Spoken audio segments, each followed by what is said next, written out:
Hi and welcome back to my channel. I'm Lauren and I'm a positive reinforcement dog trainer, and I just wanted to tell you guys a little bit of my journey as a dog trainer and why I believe what I believe now.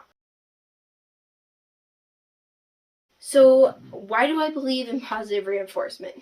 Because I think that even if punishment got the same results as positive reinforcement, which it actually doesn't, but let's say punishment and aversive tools got the exact same results as force-free training, if I would still choose the force-free training because I believe in the most ethical treatment of animals, and I think hurting the animal even when there's a choice that could work better would be going against my conscience, and I wouldn't feel right inside, and I would feel guilty for hurting an animal when I know similar results would be gotten without using harmful things. And as Ian Dunbar says, the veterinarian who basically kind of made positive reinforcement popular or well known, more likely, to quote him, he says, "Punishment is not necessary, and therefore because it's not necessary, we don't need to use it." And so that's just where I stand ethically. Now, why do I believe that positive reinforcement works better? Because punishment tells the learner what not to do instead of what to do. For example, you wouldn't go to a store and say the one thing in the store that you didn't want and not say the 3 things that you did need. You wouldn't go into a restaurant and say, this is the one thing on the menu that I don't want, now figure out exactly what I do want on the menu. And again, with punishment, it harms the animal, and so all they're learning through punishment and aversive tools is fear. They're not learning what I should do in a situation, they're just learning that they get a fearful, punishing result for doing things that are just natural to them. And that brings me to another concept of why I don't believe in dominance / pack mentality / alpha training. That's because dogs are actually not pack animals. And that brings up the question of, did dogs actually come from wolves? And if dogs came from wolves, do we need to treat them like they are wolves? And how do wolves treat each other in the wild? So, dogs are not wolves. Our modern science shows that dogs and wolves are 2 different species. They are miscategorized. Dogs are not wolves and wolves are not dogs. They did not come from each other. That is kind of a broken concept in and of itself. But again, let's throw that out the window and pretend that dogs did come from wolves. Wolves do not have a structured pack hierarchy like we once thought they did. Wolves actually, in reality, they're just a family. That's just like a modern family. It's a mom and a dad and their offspring. And sometimes there's an older wolf or 2. Sometimes they do turn on the older wolf and kill it, but that's not really relevant right now. But they have pups, and it's a mother and a father, and they just raise these pups, and there's usually a cooperative family unit. There's no submitting or fighting or standing in each other's way, or like standing higher up, or the alpha eats before the cubs, or any of that. It's just, in fact, usually when food is scarce, the mom and the father let the pups eat first, whereas some who believe in pack theory would say that, oh, you have to eat before your dog. Another thing is that modern pack theory believers would say is that, oh, you have to walk in front of your dog to show that you're the alpha, when wolves, in reality, they let their pups walk in front of them in the snow sometimes, and usually they let the older wolves lead the way so that they can set the pace for the rest of the pack. They oftentimes make a cooperative decision. Wolf packs that have the young will let sometimes, if there's been examples of when the mother and the father wolf went to make a decision, the pups weren't able to make the journey, stand the cold, something about it that the pups couldn't do, and the mother and the father turned back and listened to the pups. There's many instances where wolves would sleep together and keep each other warm, whereas people would say, oh, you can't let your dog sleep in your bed. Wolves wouldn't sleep next to each other. They'd keep the pups lower down than the alpha female and alpha male. Another thing is, if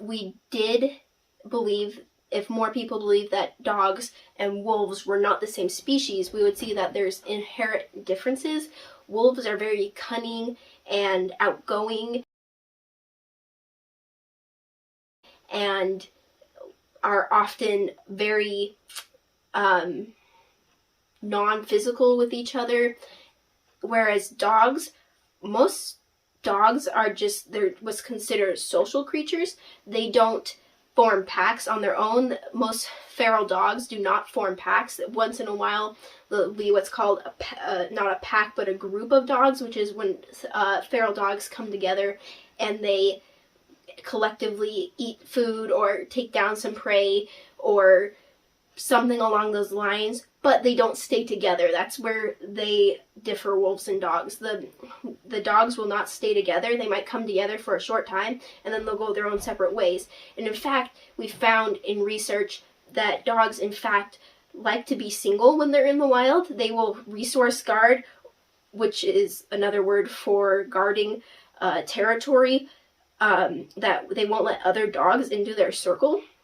And we found that dogs don't treat other dogs how wolves treat other wolves. Dogs are social animals, which means they can be around other dogs, but they are also solitary animals at the same time. And when people say, I found a pack of dogs, or I saw a pack of dogs, or I saw a pack of feral dogs, what they're really seeing is a group of dogs. Those dogs are not a pack because they don't live together for all of eternity. They're male and female wolves will form what's called a bonded pair, whereas dogs, the male mates with the female, and then the father moves on, and the female is usually left to raise her young.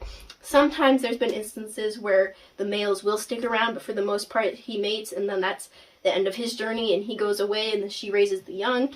And there is no pack formation there, and there is basically no evidence that shows that dogs are pack animals. Basically, that was a myth that started when Dr. Meach found that when he had a study of captive wolves, that the wolves fought aggressively to form a dominance hierarchy, but that's not what they do in the wild, and he recalled that book. He said that information is false, but people just grabbed onto that idea and it just went up like that, and the country was swept with this idea that we must be our dogs' alphas, and even President Nixon decided to promote that information.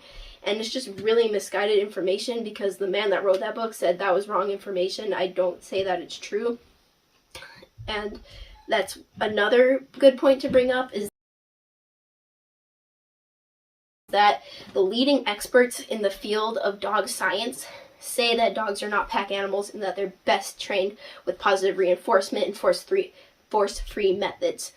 That's what the modern experts are saying. And I know that they know way more than I do, so I'm going to listen to them. They have a degree in canine science or animal behaviorism. They have a master's, a doctorate, a PhD in that specific field of dog science. And so I'm going to listen to what they have to say, and not TV show hosts, not actors, not someone who has no formal education, not someone who has had a dog once in their life, not even someone that has 15 years experience working with dogs in this way, because again, they don't have any education in it. They've just gathered their own conclusions and they base it on what they've personally seen, which if we go by that, there's a lot of things that would be wrong in this world, because if we just go by what we personally see, then we're going to draw some very false conclusions.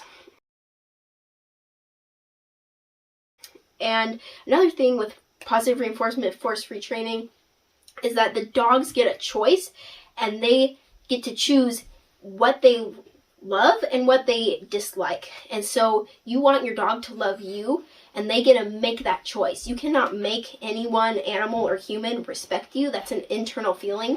And so you can make a dog, can't make a dog. You can let a dog choose to love you, though. That's another feeling that you can't demand. So you can train your dog with positive reinforcement, and soon they will enjoy training. They should love training with you. They should love being around you. And using positive reinforcement, you will see leaps and bounds, whereas in aversive training and more pack style training, you'll see that dogs come to fear their owners. They don't want to be around them. They hate training. They don't love their owners. They don't want anything to do with them. And that's not a relationship that I ever want to have with my dog. I want him to always choose to be around me if he had the choice. And those are the main reasons I believe in positive reinforcement. If you want a more detailed version of this video, more information on positive reinforcement, force-free methods, and why that has impacted me in my training and so many other trainers across the nation. If you'd like more studies, more books, more research, just make sure to comment that down below. Thanks for watching, and I hope you have a great journey with your dog.